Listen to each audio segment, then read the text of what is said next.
রব্বুল আলামিন মানব জাতিকে হালাল উপার্জনের জন্য যতগুলো মাধ্যম দিয়েছেন এর ভিতরে সর্বশ্রেষ্ঠ মাধ্যমের নাম হলো ব্যবসা। রাসূলুল্লাহ সাল্লাল্লাহু আলাইহি ওয়াসাল্লাম হাদিসের ভিতরে বলেছেন, আত-তাজিরুস সুদুকুল আমিন মা'আন নাবিয়্যিনা ওয়াস সিদ্দিকিনা ওয়াস শুহাদা।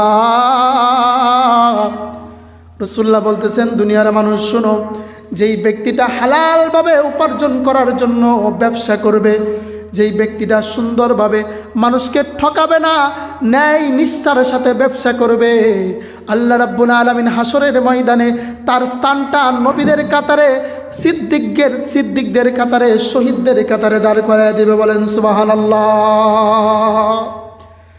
আপনি যদি হালাল ব্যবসায়ী হন, এই হালাল ব্যবসার কারণে শুধু আল্লাহ রাব্বুল আলামিন নবীরা যেই কাতারে হাসরে দাঁড়াবে, সিদ্দিকগণ যেই কাতারে দাঁড়াবে, শহীদগণ যেই কাতারে দাঁড়াবে, শুধু আপনি একমাত্র হালাল ব্যবসায়ী, সত্যবাদী ব্যবসায়ী হওয়ার কারণে আল্লাহ রাব্বুল আলামিন আপনাকে নবীদের কাতারে, সিদ্দিকদের কাতারে, শহীদদের কাতারে আপনাকে শামিল করে দিবে। বলেন সুবহানাল্লাহ।